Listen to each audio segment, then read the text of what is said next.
Traders mind நண்பர்களுக்கு சிறப்பு வணக்கம். நம்ம டிஸ்க்ளைமர் எடுத்துக்கிறோம். நம்ம செபி ரிஜிஸ்டர் அட்வைசர் அறிவோ கிடையாது. நம்ம இங்கே பேசக்கூடிய எல்லாமே தகவலாக மாத்திரமே பார்க்கப்பட வேண்டும். இது யாருக்கும் முதலீடு சம்பந்தமாகவோ பங்குகளை வாங்கவோ விற்கவோ நம்ம எந்த ஆலோசனையும் கொடுக்கப்படல. எல்லா தொழிலும் ரிஸ்க் இருக்கும். ரிஸ்க் புரிஞ்சு எச்சரிக்கையோட தொழில் செய்யும்போது எல்லாமே நல்லா இருக்கும். நம்ம ஆதரிக்கிற அனைத்து நல்ல உள்ளங்களுக்கும் நன்றி. வளமுடன் வாழ்க. வணக்கம் நண்பர்களே, நம்ம ஆனுவலைஸ்டு அனாலிசிஸ் பார்த்துட்டு வரோம். அந்த வரிசையில் இப்போ நம்ம பார்க்கக்கூடியது computer age management services games. 2025க்கு என்ன வாய்ப்பு இருக்குது அப்படிங்கிறதுக்கான ஒரு தேடுதல் முயற்சி. ட்ரெண்ட்லைனை பொறுத்த வரைக்கும் இவங்க எக்ஸ்பென்சிவ் பெர்ஃபார்மருங்கிற கிளாசிஃபிகேஷன்ஸ்குள்ளே வராங்க. High financial strength, expensive valuation, டெக்னிக்கலாக மூமெண்டம் நியூட்ரல் இருக்குது அப்படின்னு இவங்க போட்டிருக்கிறாங்க. நம்மளை பொறுத்த வரைக்கும் இது corrective trend. Analysis to price டார்கெட்டாக 4743 டார்கெட் அப்சைட் பண்ணியிருக்கிறாங்க. நம்ம இந்த வீடியோ ரெக்கார்ட் பண்ணக்கூடிய தருணத்தில் 3345ங்கிற லெவலில் ட்ரேட் க்ளோஸ் ஆயிருக்கு. ஃபண்டமெண்டலாக ஹை சால்வன்சி பொசிஷன் மெயின்டைன் பண்ணுறாங்க. ஹை ரேட் ஆஃப் ரிட்டர்ன் எடுக்கிறாங்க. டெப்ட் to equity almost 0. PE and PBI பொறுத்த வரைக்கும் இது எக்ஸ்பென்சிவ் வேல்யூஷன். எப்போ இபிஎஸ் உடைய டிடிஎம் லெவல் ஸ்டாக்னேட் ஆனாலோ டிக்ரீஸ் ஆனாலோ கொஞ்சம் பெரிய லெவலில் கரெக்ஷன் இருக்கிறதுக்கு வாய்ப்பு இருக்குங்கிறது நம்முடைய பார்வை. கன்சல்டன்ஸ் ரெக்கமெண்டேஷன்ஸ்ல 13 அனாலிசிஸ் ரெக்கமெண்ட் பண்ணியிருக்கிறாங்க.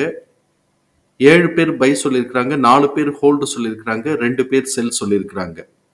இவங்களுடைய 2024 உடைய பெர்ஃபார்மன்சஸ் எடுத்தோம் அப்படின்னு சொன்னோம்னாக்க நெட் கேஷ் ஃப்ளோ 181% குறைஞ்சிருக்கு.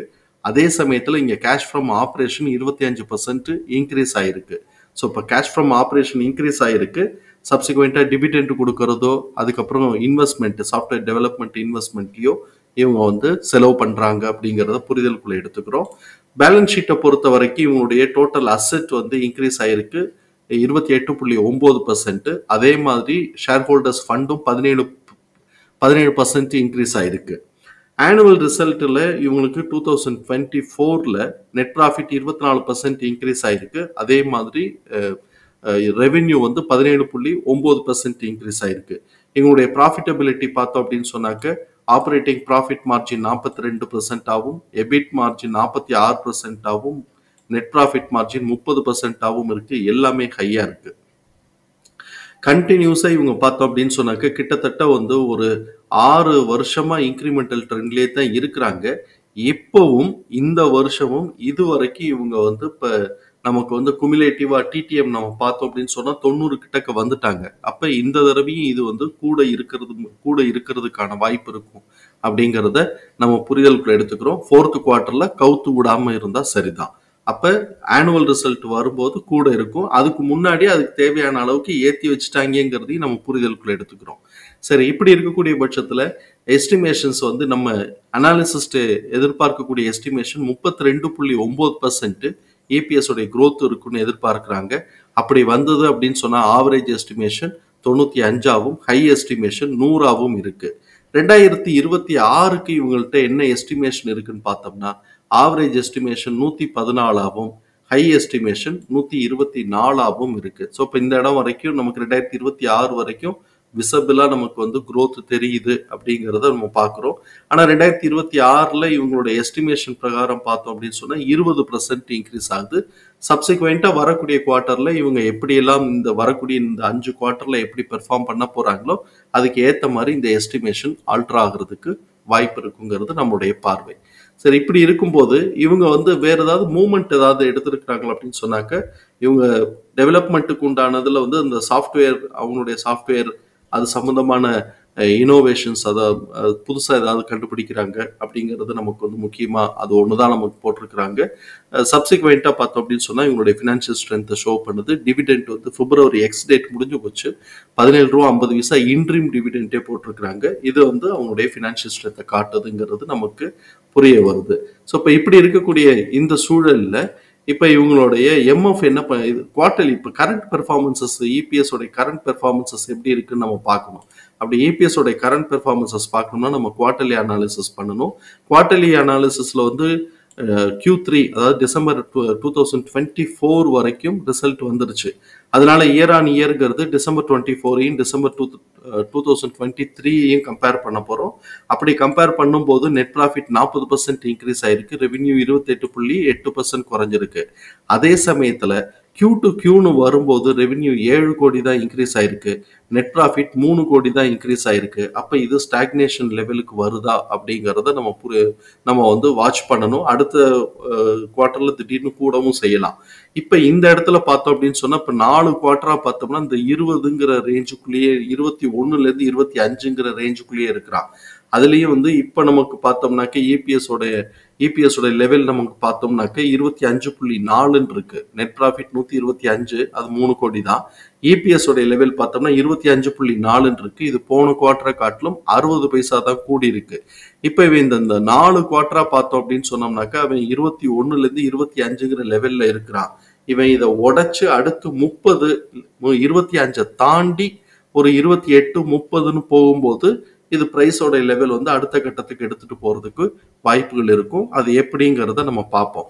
அதுக்கு முன்னாடி நம்ம இபிஎஸ் உடைய டிடிஎம் இது பார்த்தோம் அப்படின்னு சொன்னோம்னாக்க டிடிஎம் வந்து 93 ரூபா 10 பைசான்னு இருக்கு.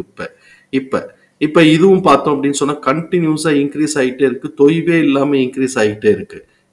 எந்த இடத்துக்கு பிறகு பார்த்தோம் அப்படின்னு சொன்னா கிட்டத்தட்ட 2023 ஜூன்ல இருந்து பார்த்தோம்னா கிட்டத்தட்ட ஒரு 7 குவார்டரா வந்து தொய்வே இல்லாம அது வாட்டு மேலே ஏறிக்கிட்டே இருக்கு. சரி, இப்படி இருக்கும்போது எப்படி நம்ம பார்க்குறோம் அப்படின்னு சொன்னா இதை மாதிரி கண்டினியூஸா நல்லா பெர்ஃபார்ம் பண்ணக்கூடிய கம்பெனியா இருக்குன்னு வச்சுக்கோமே. இப்ப இவன் வந்து எவ்வளவு ஹைட் போயிருக்கிறான்னா கிட்டத்தட்ட வந்து ஒரு 5300 கிட்டக்க இவன் வந்து ஹைட் போயிருக்கிறான். இப்ப 5300க்கு நம்ம இந்த 93 நம்ம போட்டோம்னா கால்குலேட்டர்ல போடுவோம். இதுல கால்குலேட்டர் நான் கூகுள்ல போடல, டெஸ்க்டாப் கால்குலேட்டர் போடுறேன், அது ஸ்கிரீன்ல தெரியாது. இப்ப 5300ன்னு ஆவரேஜ் சும்மா நான் 1000 எடுத்துக்கிட்டு 93ஆல டிவைட் பண்ணும்போது 56.9, அதாவது 57, கிட்டத்தட்ட ஒரு 57% இபிஎஸ் மெயின்டைன் பண்ணிட்டு இருந்திருக்கிறான். அதுக்கப்புறம் ஸ்டாக்னேட் ஆகுமோ அப்படிங்கிற மாதிரியான ஃபீல் வரும்போது இப்ப கீழே அடிச்சு விட்டுருக்கிறான், மார்க்கெட்டே கீழே அடிச்சு வச்சிருக்கிறான்னு வச்சுக்குவோம். அதனால நல்லா இறங்கிருச்சு. இப்ப திருப்பி இதே 56% இல்ல 56 டைம்ஸ் ரேஷியோவோ இல்ல 60 டைம் மெயின்டைன் பண்ண போறானா அப்படிங்கிறது நமக்கு ஒரு கேள்விக்குறி. இப்ப 56 அப்படின்னு பண்ணா எகைன் திருப்பி அதே 5300ங்கிற ரேஞ்சில தான் இருக்கும். இப்ப அடுத்த இபிஎஸ் வந்து 100க்கு மேல போயிருச்சு. இதே 56னா 5600 கடந்து போறதுக்கும் வாய்ப்பு இருக்கும். அவங்க எவ்வளவு இது வந்து பிஇ மெயின்டைன் பண்ணணும் அப்படின்னு நினைக்கிறாங்கிறது ரொம்ப முக்கியம். இப்ப அது ரிஸ்க் தான். நம்மளை பொறுத்த வரைக்கும் எக்ஸ்பென்சிவ் வேல்யூஷன் தான். ஆனா மார்க்கெட்டர் எவ்வளவு தூரம் எடுத்துட்டு போய்க்கிருக்காங்க அப்படிங்கறத வச்சு நம்ம பாக்குறோம். சரி, ஏன் நம்ம இந்த இடத்துல இப்படி கொஞ்சம் யோசிச்சு செய்யணும் அப்படின்னு சொன்னோம்னாக்க இபிஎஸ் உடைய Q to Q growth வந்து 2.29ன்னு வந்துருச்சு. இந்த 2.29ங்கிறது போன டிசம்பரோட நம்ம கம்பேர் பண்ணும்போது அதுல பாதி தான் வந்திருக்கு. போன டிசம்பர்ல வந்து 5.16 இருந்தது, இந்த டிசம்பர்ல 2.29ன்னு வந்திருக்கு. ஆனா இவங்க வந்து ஆர்டிஏ ரிஜிஸ்டர் அண்ட் டிரான்சாக்ஷன் அது செய்யறதுனால இவங்களுக்கு வந்து நிறைய கம்பெனிஸோட நெட்வொர்க் வச்சிருப்பாங்க. அப்படி இருக்கும்போது எப்படி டிரான்சாக்ஷன் நடந்திருந்தாலும் இவங்களுக்கான பைசா செக்யூர்ட் ஆயிருக்கும். அதனால டிரான்சாக்ஷன் கம்மி ஆயிருச்சு அப்படின்னு இல்லை. இவங்களோட இபிஎஸ் உடைய லெவல் வந்து சேச்சுரேஷன் அடைஞ்சிருச்சா இல்லையாங்கிறத நம்ம பார்க்கணும். அதனால கொஞ்சம் பொறுத்து இருந்து எவ்வளவு தூரம் கரெக்ட் ஆகுதுங்கிறத பார்த்துட்டு நம்ம செய்யணும். என்ன வாய்ப்பு இருக்குங்கிறத நம்ம பார்க்கலாம். இப்ப இவங்களுடைய எம்எஃப் தன்னுடைய ஹோல்டிங்ல இருந்து 0.61% இறக்கி வச்சிருக்கிறாங்க. எஃப்ஐஎஸ் தன்னோட ஹோல்டிங்ல இருந்து 1.1 ஏத்தி வச்சிருக்கிறாங்க. ஸோ இப்போ இந்த இபிஎஸ் தகவல்கள் எல்லாத்தையும் தூக்கி நம்மளுடைய எக்ஸல் ஃபார்மேட்ல நம்ம போட்டோம்.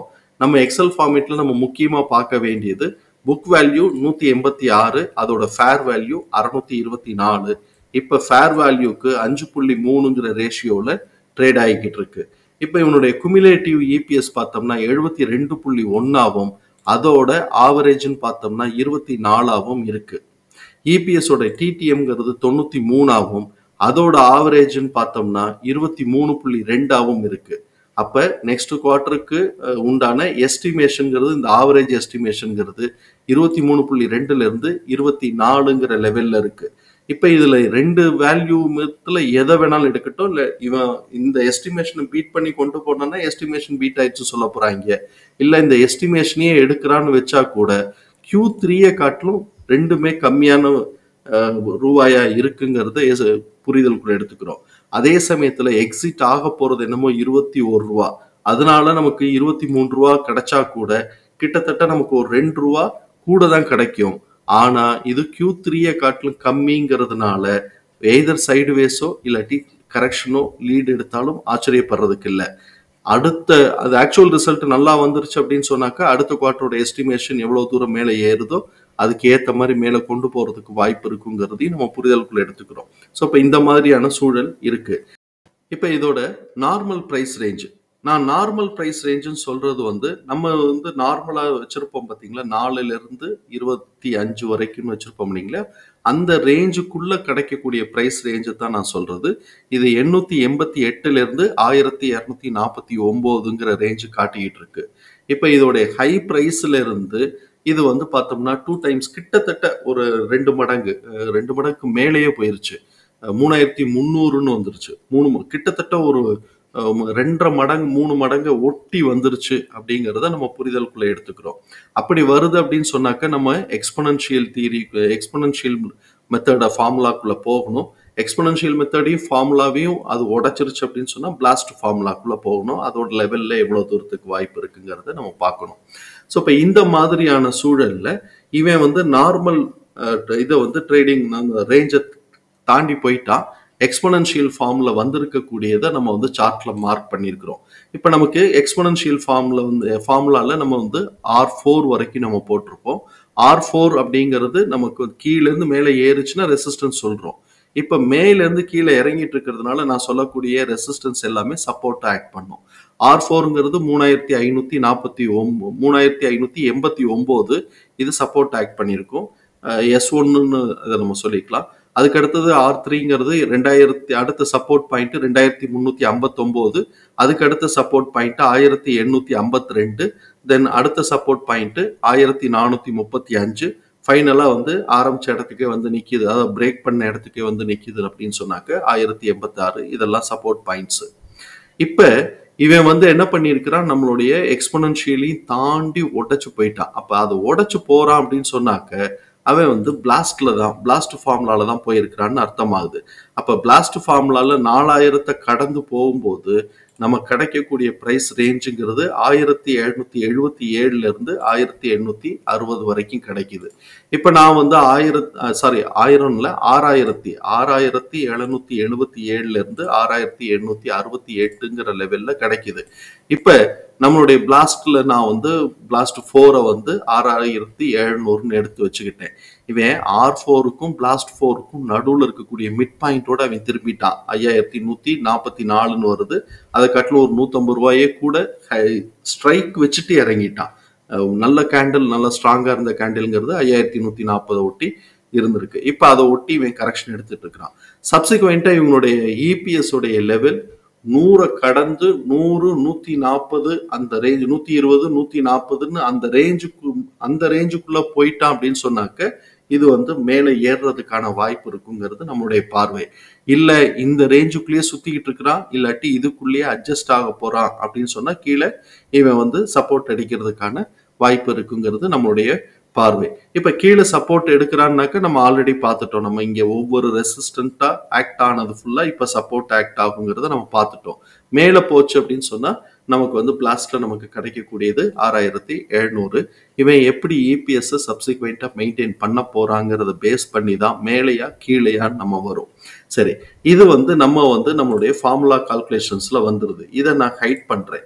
இதை ஹைட் பண்ணிட்டு நம்ம டெக்னிக்லாம் நம்ம பார்ப்போம். டெக்னிக்னா இங்க இருந்து ஆரம்பிச்சதுன்னா நம்ம ஒரு ட்ரெண்ட் பேஸ்டு ஃபிபினாசி போடுவோம். இந்த தடவை நான் ட்ரெண்ட் பேஸ்டு ஃபிபினாசியை வந்து என்ன பண்றேன்னா கீழே வரைக்கும் இழுத்து விடாம எந்த இடத்துல எகைன் திருப்பி கரெக்ஷன் எடுத்துச்சோ டேர்ன் ஆயிடுச்சோ அந்த இடத்தோட நிப்பாட்டி நம்ம போடுவோம். அப்படி போடும்போது 1.618ங்கிறது 6584ன்னு வந்திருக்கு. நமக்கு பிளாஸ்ட்ல கால்குலேஷன்ல வந்தது 6700ன்னு வந்திருக்கு. இது ரெண்டும் நமக்கு இப்படி ஒரு ரிசல்ட் வந்திருக்கு.